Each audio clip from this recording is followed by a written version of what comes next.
akurāters savu māju ir izvēlējies uzcelt uz kalnā.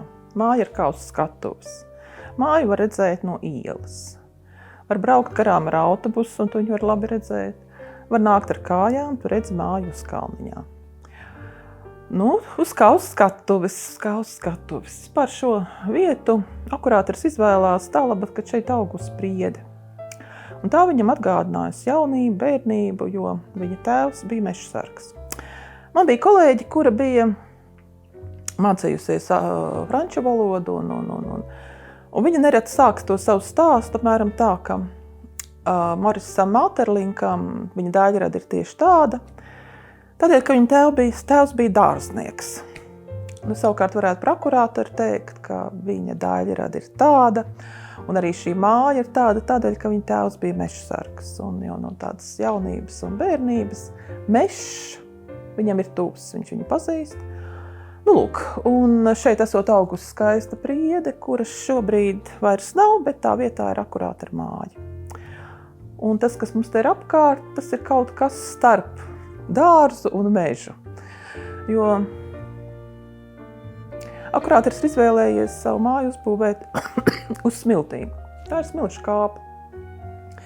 Un nekādu dižu dārzu šeit ierīkot nevarēja. Te kaut kas jau ir bijis.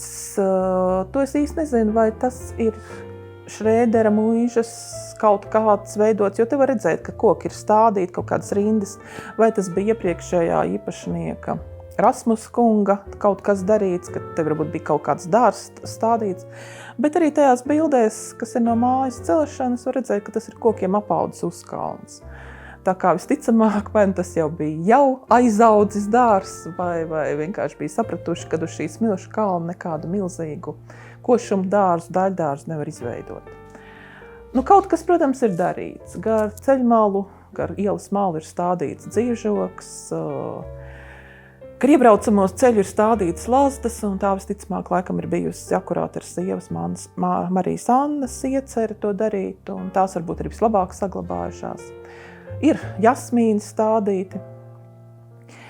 Ir ziņas, ka tepat ir bijušas arī baltas akācijas stādītas, un kādā fotogrāfijā var redzēt, ka pie āra kolonnām ir kāds mežvītenis piestādīts, bet visam nākas sadzīvot ar šo īpašo augsni, kur varētu teikt, ka augsne ir burtiski 5 centimetri, un to pašu šopēd lielo koku saknes, tā kā nekāds tāds milzīgs košuma dārs ar puķēm un greznām šeit īsti iekopt nav iespējams.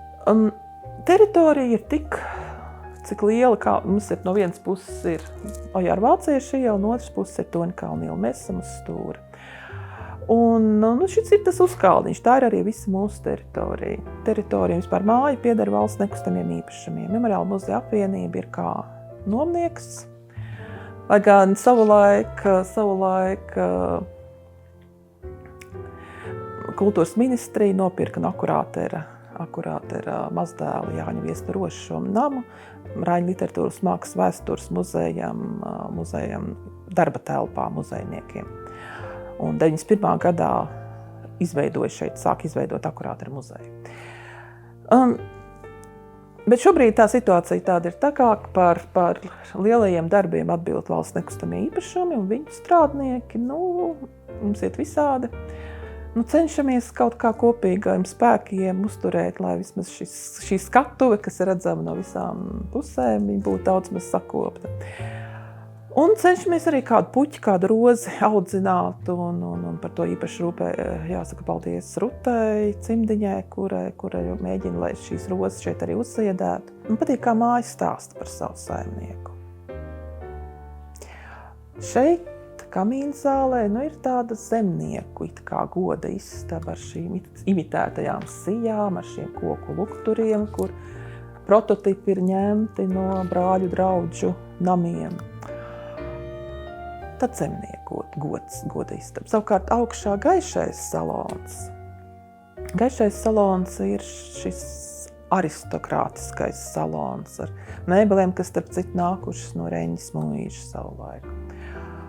Un abas šīs lietas kopā veido to, kas bija ļoti svarīgs akurātoram. Reizē viņš ir šis kalpa zēns, viņš pazīst lauku dzīvi, viņš ir ļoti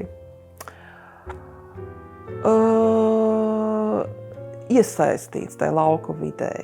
Un reizē viņš ir aristokrāts. Nu, tas būtu tāds viens stāsts par akurātoru. Otrs, nenoliedzami, man liekas, veranda. Tas skats no verandas, tad, man liekas, arī tas varētu akurātoram patikt. Nu, un arī viņas kabinets ar to dīvaino salikumu, kur reizē tur ir biblioteka, reizē tur viņam ir rakstām galds, reizē viņam tur ir gulta, tur ir madarnieku pēc madarnieka tipa madarnieka metiem darinātie aizskari, tur ir austrumu paklājs bijis, jā, tā, nu, tas salikums, tāds dažādu lietu salikums, viņas viss sadzīvo kopā. Ir fotogrāfijas, kur ģimene sēž uz balkona.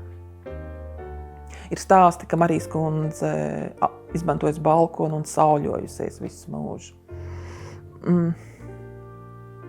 Tā kā, noteikti izmantoja to, ka šī māja ir ļoti atvērta pret dabu. Arī kaut vai šie logi, viņi ir lieli, salīdzinoši lieli logi un īpaši skaisti rudenī, kad var teikt, ka katrā logā te ir glezna pie sienām. Jums ir saklapājusies akurātoru gleznu kolekcija, un tajā kā viena no tādām vērtībām visbiežākā ir ainavas. Tās ir Oskara Kalēja ainavas, tās ir Konrāda Ubāna ainavas, Jāņa Jaunsudrabiņa gleznotas ainavas, bet ainavas ir arī katrs skats pa logu. Nu, pēc 25 gadiem šī mājā būs nosvinējusi savu 100 gadi.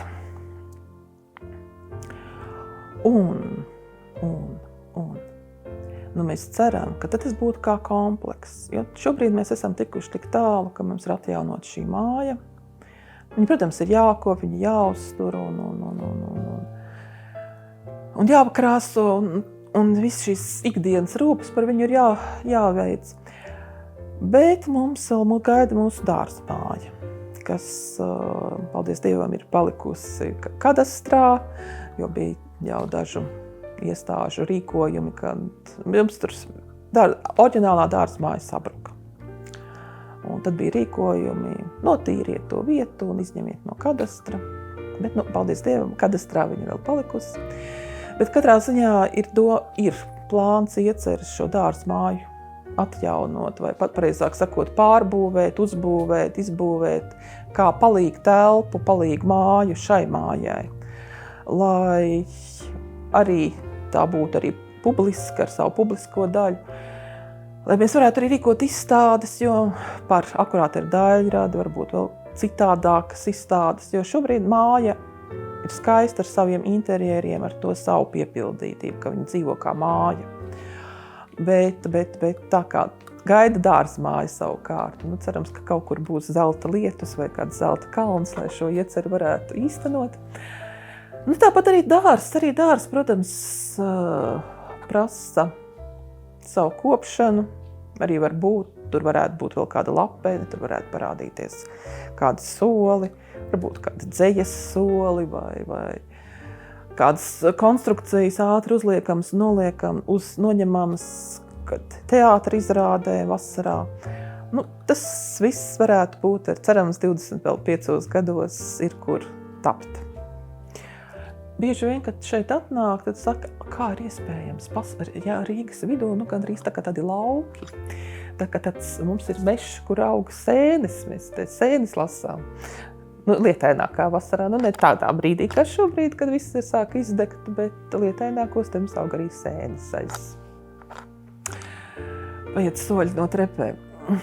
Tagad tā iela, protams, ir skaļa un ar to nāks sadzīvot, bet visādi citādi. Citādi šeit ir arī mazliet tāda paradīzes sajūta ar šo dabu, kas ir apkārt. Un putnu dziesmām ir stāsti, ka savu laiku Arkādijas parkā bija dziedājušas 11 Lakstīgalas. Nu, tagad Lakstīgalas šeit neesmu dzirdējis, bet putnu pasaule ir visnotaļ bagātīga. Jā, mēs gribētu, ka kaut kur tepat mums ir akurāta iela. Mēs priecātos, ka Torņakalna iela, vismaz puse sauktos par akurāta ielu. Kad Torņakalna baznīca viņi varētu saukties Torņakalna iela, bet šai pusē viņi varētu saukties par akurāta ielu. Te būtu akurāta un Mācīšu ielas krustojuma atrodas akurāta māja. Man liekas, ka tas skanētu ļoti labi.